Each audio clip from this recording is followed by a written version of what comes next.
আজি কিছুমান তোমালোকৰ আগত আলোচনা কৰিম পলিটিকেল সায়েন্সৰ চমু টকা। তো যেহেতু তোমালোকৰ অহা 12 তাৰিখত পলিটিকেল সায়েন্সৰ এক্সাম আছে BA সেকেন্ড সেমিষ্টাৰৰ।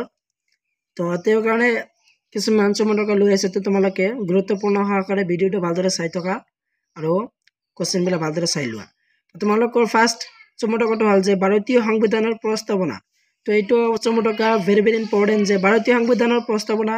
তো এইটো চাই যাবা আৰু এনসাৰখিনি তোমালোকক দিয়া আছে। তো ইয়াৰ পৰা চাই লোৱা আৰু মডেল পেজ নম্বৰ 10 দিয়া আছে। তো তাৰ পৰা চাব পৰা 10 নম্বৰ পেজত দিয়া আছে। তো তাৰ পৰা চাব পৰা আৰু নহ'লে তোমালোকক দিয়া আছোঁ। তো তোমালোকে ইয়াৰ পৰা স্ক্ৰীনশ্বট মাৰি লোৱা আৰু আছে তোমালোকৰ। তো নেক্সট তো চাই লোৱা চমু টকা। তো তোমালোকৰ নেক্সট চমু টকাটো হ'ল যে ভাৰতৰ ৰাষ্ট্ৰপতিৰ পদমৰ্যাদা। এইটো পৰীক্ষাৰ কাৰণে ভেৰি ইম্পৰ্টেণ্ট।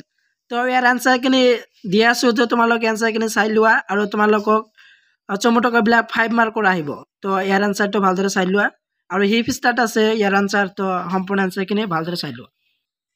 ই আছিল তোমালোকৰ পিছৰ এনসাৰখিনি যে ভাৰতীয় ৰাষ্ট্ৰপতিৰ পদমৰ্যাদাৰ চমু টকাৰ ইয়া আছিল সম্পূৰ্ণ এনসাৰ। তো এনসাৰটো তোমালোকে ভালদৰে চাই লোৱা। তো তোমালোকৰ এই কোৱেশ্চনটো ভেৰি ইম্পৰ্টেণ্ট যেহেতু তোমালোকৰ অহা 12 তাৰিখত আছে পলিটিকেল সায়েন্সৰ এক্সাম। তো এইটো চাই যাবা। নেক্সট চমু টকা আছে যে কোৱা যে গাঁও পঞ্চায়তৰ পুঁজি। তো এইটো চাই যাবা। এইটো ইম্পৰ্টেণ্ট হয় পৰীক্ষাৰ কাৰণে। গাঁও পঞ্চায়তৰ পুঁজি এই চমু টকাটো ভালদৰে চাই যাবা। তো তোমালোকৰ এই চমু টকাৰ এনসাৰখিনি তোমালোকে কেমেৰা দি আছোঁ। তো কেমেৰাৰ পৰা এটা স্ক্ৰীনশ্বট মাৰি ল'বা। নহ'লে তোমালোকৰ মডেল পেজ নম্বৰ 133 দিয়া আছে। তো তাৰ পৰা চাব পৰা ইয়াৰ এনসাৰটো আৰু আছে তোমালোকৰ নেক্সটখিনি লৈ তোমালোকে ভালদৰে চাই থকা।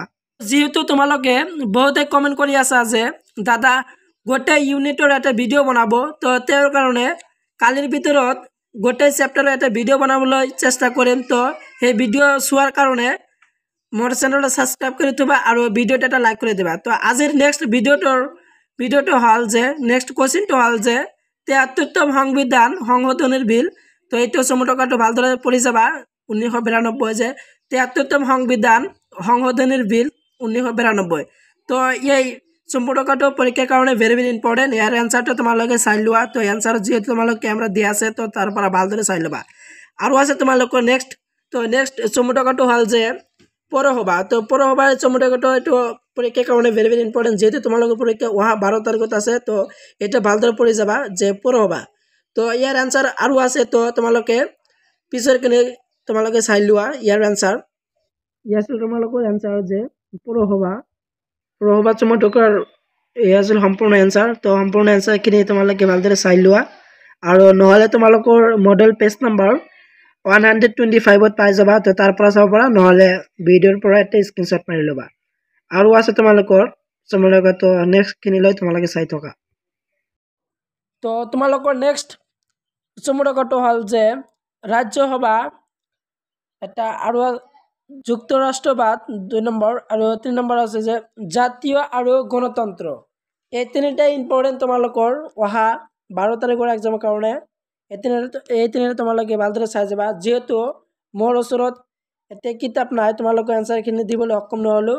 তোমালোকে মডেলৰ পৰা বা গুগলৰ পৰা তোমালোকে এইকেইটাৰ এনসাৰ তোমালোকে ভালদৰে চাই ল'বা আৰু আছে তোমালোকৰ চমু টকা। তো তোমালোকে নেক্সট চমু টকাখিনি ভালদৰে চাই লোৱা। নেক্সট চমু টকা হ'ল যে তোমালোকৰ 4 নম্বৰ চমু টকা যে ৰাষ্ট্ৰৰ পৰিচালনাৰ নিৰ্দেশাত্মক নীতি তাৎপৰ্য। এইটো ইম্পৰ্টেণ্ট হয় যে ৰাষ্ট্ৰৰ পৰিচালনাৰ নিৰ্দেশাত্মক নীতি তাৎপৰ্য।